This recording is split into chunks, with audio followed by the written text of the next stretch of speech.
of chickens, but and also menagerie of tropical creatures. Who just died. Correction, the animals have been grievously injured, but seem to be recovering quickly. What I am looking at is an ordinary cornfield rent by a smoking crater located within the crater is a dark metallic cylinder approximately 100 feet tall. And I am speaking now with Cletus Jones, a local farmer who witnessed the strange occurrence. Yes, quite right. Cletus, though you are an uneducated bumpkin, could you please describe what you saw? But of course, I was standing in my field of corn when I saw a flash of illumination. One moment. I was over here and I saw something. What did it look like? A massive cylinder, rocket-like shape, which shot out of the sky like a meteor. And then it, I want to say, descended in a controlled manner to my field of corn. And it damn near blew the doors off my house. Shattered. I live in poverty. So here comes my wife. Ma'am, were you also a witness to the landing? I was scared because I'm a lady. These are truly frightening times. So I'd like to add that all animals were scared too.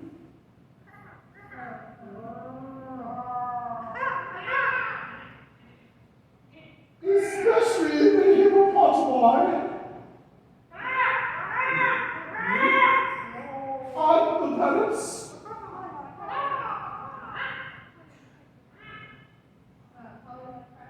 What do you make of the towering monolith in your farm at this moment? I'll answer that. You know, let me talk. Silence, woman. I've had enough of your chauvinism. You won't buzz me in front of the newspaper. Like I was saying, I think it's a meteorological phenomenon. And you don't imagine this has anything to do with the strange explosions witnessed on the surface of planet Venus? I don't even like the sound of this. It sounds un-American, if you ask me. It's a planet! I know what it is, sugar pie. It don't sound American, is all I'm saying. Because it's not a planet, it's a planet of love. It's no planet of love. There ain't no way something could explode on Venus earlier tonight and show up here 20 minutes later. Even with interstellar spacecraft, it can journey would take at least 2 months. And I think something else is happening now. What? Something else is happening. Oh, right. That sound you hear approaching is a military vehicle. That sound is a military vehicle pulling up. I shall describe it visually since we're having a problem with our audio. Yes, it's a state-of-the-art ground transport. Truly an impressive example of America's military might.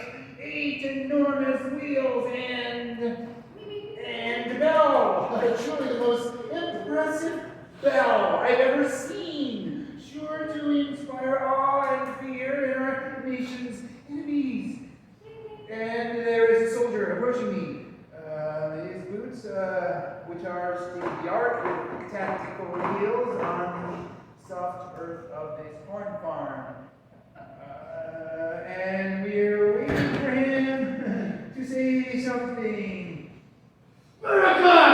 I am standing with a member of America's military forces. Woo! Hey, Mom! Yes, I'm on the radio!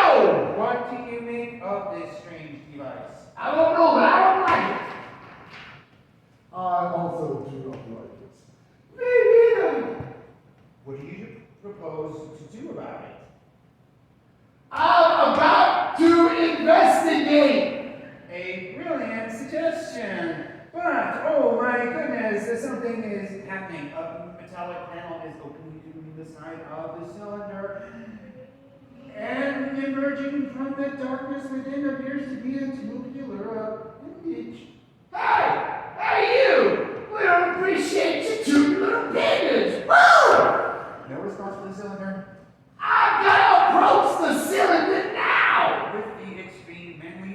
developments of America's fighting men, the American soldier is only 20 or 30 pieces from the device, and Oh no, I can barely describe what I have seen now. Did I step on a duck? I'm not sure what that is. Oh, it's a laser. there appears to be some kind of concentrated heat ray.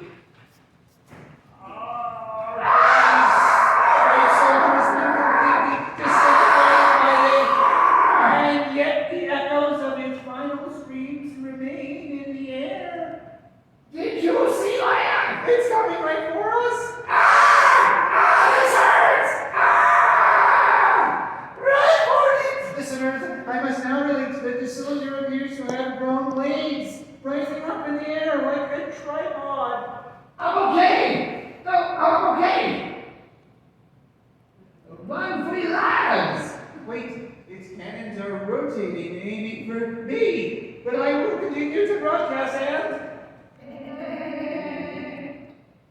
We have lost communication with the reporter in Elmo's corner. I can only hope that he has survived the terrible ordeal transpiring there.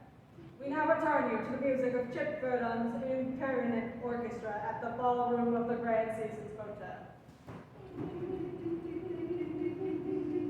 What in God's name are you doing? Don't bother me, my concentrating. The song is hard. You're ruining the entire show. You think you can do this job? I could train a seal to do your job. Seals don't talk. Why does everyone think seals can talk? It's me. Hey there, Death Cats. This is Chip Verdun. We're gonna take a little break right now until Captions is Oh, Chip. By the way, this is Amos Frontfather, the manager here at the Grand Season Ballroom. And I want you to know, Chip, that you're fired.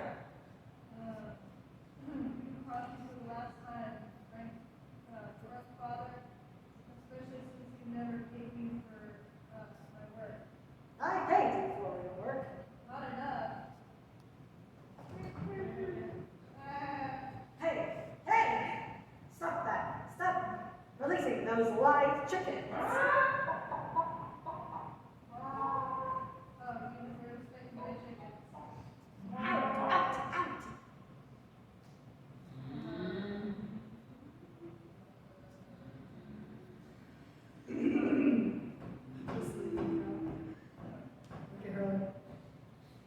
Sorry about that, gentle listeners. I know you're all more concerned with the startling developments happening across the country right now. And we will get you to a reporter as soon as we can. In the meantime, we interrupt the soothing music at the Grand Season Ballroom to take you to a special press conference. This is Josephine Maxwell, and I am standing in the Rose Garden of the White House for a special briefing from 3-star General Brianna Amrichaj. At any moment, she will emerge from the doors on this beautiful sunny day. In fact, the chirping birds belay a growing sense of dread around this country. Chirping birds. The sound of chirping birds. Very quiet chirping birds, almost as if they realize the seriousness, nature of this present moment.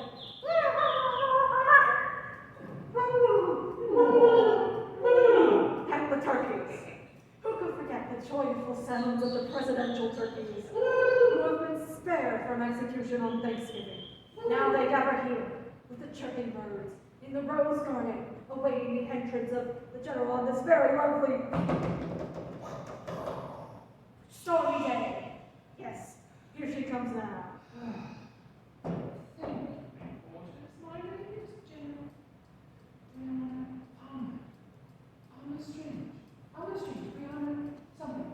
And I'm here to inform the public about the extraordinary effects with this whiteness of the past few hours. At approximately 1400 hours, we observed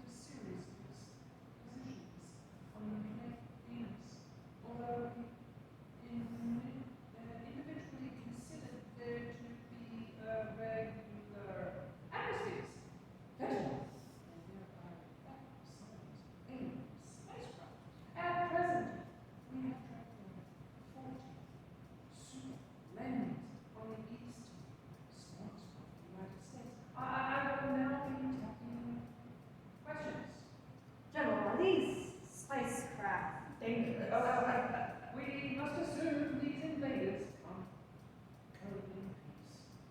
Come in peace. Peace. Come in peace. Is that a wise assumption? Quite houndingly, woman. Quite houndingly, woman. Why are you getting defensive, man? We don't know the inventions of these chips, but I do see the use of startling and interpretatory war with an alien sea breeze. And if they are starting a war with us? Oh, then dog parties. God help us all indeed. With that, the general turned her heel and returned to the briefing room at the White House, where a response to these aliens is being devised. Do I just walk off now? Yes, she is walking off. Now? Exactly now. There she goes. You can hear the sounds of her retreating steps. We return you now to the station. Thank you for your report. We would return you to the music of Chip Verdon and his band of musical armadillos, but Chip has been removed from the grand season ballroom in a straitjacket and will never work in this town again.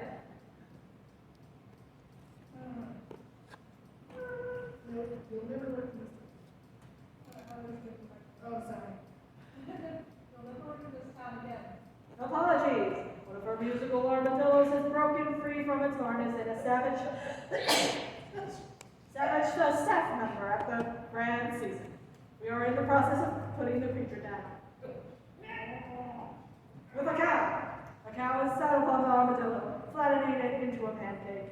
Now, we return to our tale with an important update from a reporter in Elmo's quarters. Thank you, Harlan. This is David. Davidson the Third, not to be confused with either of my twin brothers. For once again, for the first time from Elmo's Corners since I just arrived here moments ago. I am standing with the mayor of Elmo's Corners, Patricia Dunbar. Thank you, David. What can you tell us about the developments on the outskirts of town? Is that really the question you want to ask? I understand you don't, because I'm a tough sales woman and here to clean up this town. I was elected to mayor when I was 23, and I don't take guff from anyone, especially not you. I'm not sure how that relates to. Let me help you with my signature catchphrase. That's a lot bacon. What does that mean? It means there's a lot of bacon. Now, if you'll excuse me, it's time to clean up those aliens. Check. That's my sort of shotgun, in case you were wondering. You might also let people know I'm wearing sunglasses and a tank top, which shows off my wiry muscles. Right. Yes. I should let you know that the mayor is wearing a Kick-butt ponytail. kick-butt ponytail, sunglasses, and has rock-hard muscles. Don't objectify me. Sorry. All right then, time to go kick some butt. I'm riding off on my motorcycle. By the way, Right. Well, yes, we have here the mayor's husband, Timothy Dunbar. Timothy. Dunbar. Timothy. It says Tom. Timothy isn't a name. Timothy is written right here. My name is Timothy. Thank you for clarifying that, Timothy. his name is Tomothy. It was originally Timothy, but he changed it when we got married. Timothy, what have you seen on the outskirts of town? Thank you for asking, sir. As a woman and mayor, I was very frightened. The metallic cylinder fired a barrage of heat lasers, which incinerated some people I love dearly. The screams of the dying punctured my senses and will give me nightmares until my eventual death. I cannot fully comprehend the magnitude of this tragedy and tears choking back tears. Thank you for all that heartbreaking eyewitness report. Could you describe in more detail in less detail, in no detail at all, what is your next step?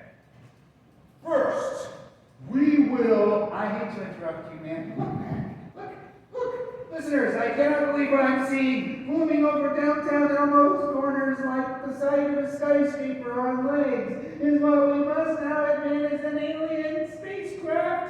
Listen to the enormous thudding sound of its massive feet as it stomps down the street. Yes, sounding almost like thunder. I am stepping outside to get a better look at it.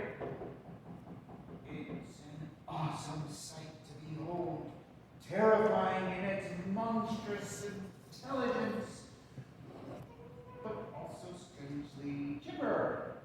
I am on the street now as throngs of frightened Elmo's Corner citizens, Elmoians, flee before the encroaching Titan.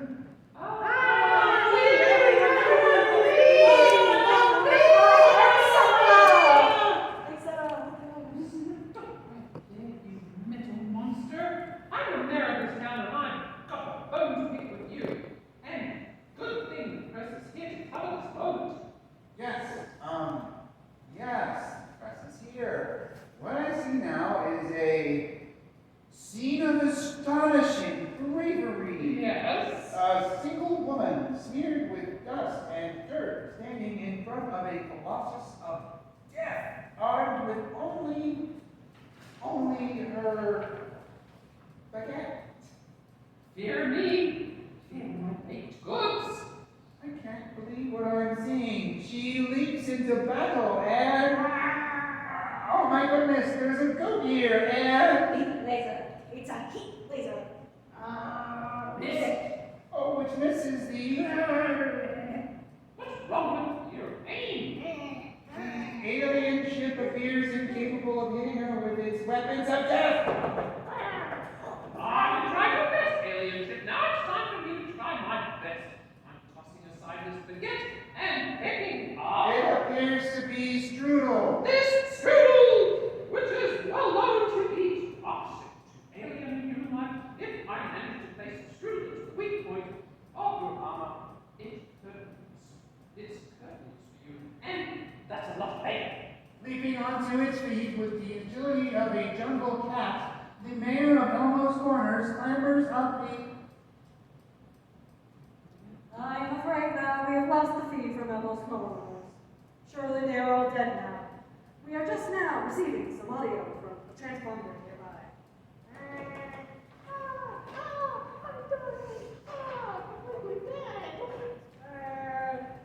Haunting. Listeners, events continue to transpire at a dizzying speed, faster than I can relate.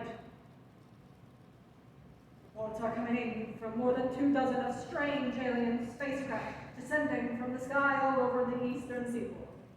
Landings in Connecticut, New Jersey, and Staten Island. It seems New York City is their inevitable target. We take you now to a reporter embedded with the U.S. military, and they've developed a response to this civilization-threatening event. This is Davidson the Fourth. This is actually Josephine Maxwell. Oh, thank goodness I'm not here. This is Josephine Maxwell reporting from the cockpit of the flagship of the 3rd Armored Battalion. That sound you hear is the whirring engine of America America.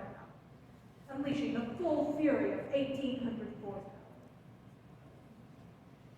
With me are the brave men and women of our military forces, clad in loose-fitting dungarees and matching camouflage sashes.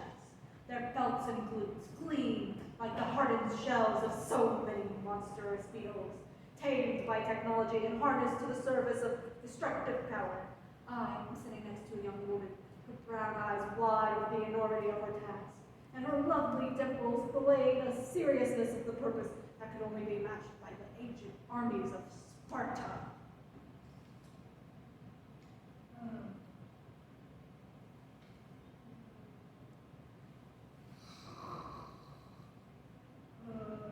Hi.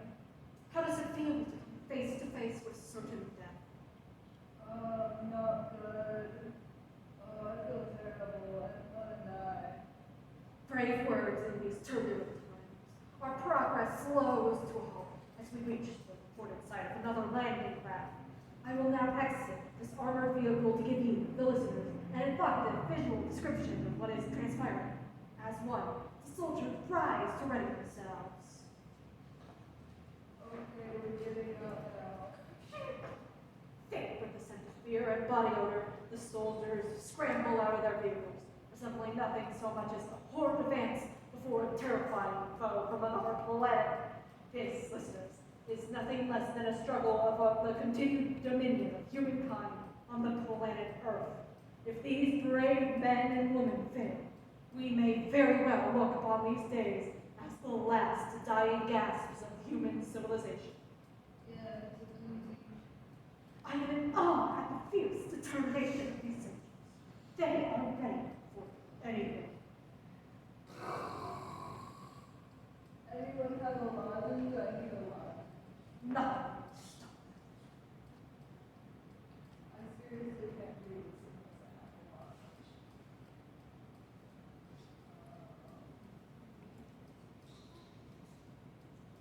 Oh, it's kind of stuck to the battery. You know what I'm talking about? When it melts a little bit, it's stuck, and the paper is awful. This is the worst. Oh, it's good. Oh. My eyes can barely behold the sight of what is looming before me. 3 monstrous objects, nearly 100 feet in height, standing upon a tripod-like structure of... I'll take you out, aliens! Ah! Oh no, the tubular pig has got me! Almost faster than the eye can see, a snake-like coil of black metal has shot from an opening on the side of the... Ah! The tubular pig is strangling me! I'm being taken into a vat of chemicals in order to be skinned! I cannot attest to the accuracy of... Oh no! Oh no! There goes my skin! Oh, this is terrible! Ah! There is no time to warn that nameless soldier as... Let my wife know I love her! His cries fall on deaf ears. Her name is Jenny Hamster! She lives at 1447 Randolph Street! His sacrifice will... Apartment 6B! Connect in New York! A moment of silence. 14287! Also, she can take phone calls! So you can call her! Ah. He is dead. Placed into a vat of acid, his entire form has been transformed into a clear liquid and shot from a port on the side of the vehicle as slobbering goop. And the other soldiers look on in horror. Oh, that's better. Sometimes you gotta have two. Oh man, my throat's killing me. Oh, wait. Let's, that thing, have it. Troop 2, 3, 2, 1, fire. With a deafening roar, the 50mm cannons recoil as one, launching a cavalcade of ordnance at the alien ship with a roar. A roar! 3, 2, 1, fire. Oh, charge. Listeners, I wish you could be here to see the charge of hundreds of military vehicles, like the charge of the Light Brigade or the very legions of men taking flight against Olympus itself. There has never been a moment like this in human history, Surely the aliens will crumble under our astonishing assault. Get them! Oh no!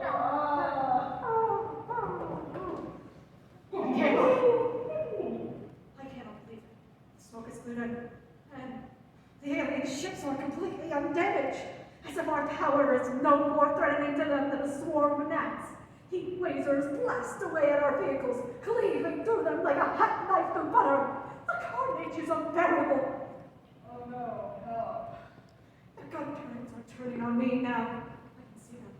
I see down the barrels of their extraterrestrial weaponry. We're gonna get you. Listeners, run for your lives! Run! Escape into the woods! Our only hope is... Oh, she's dead.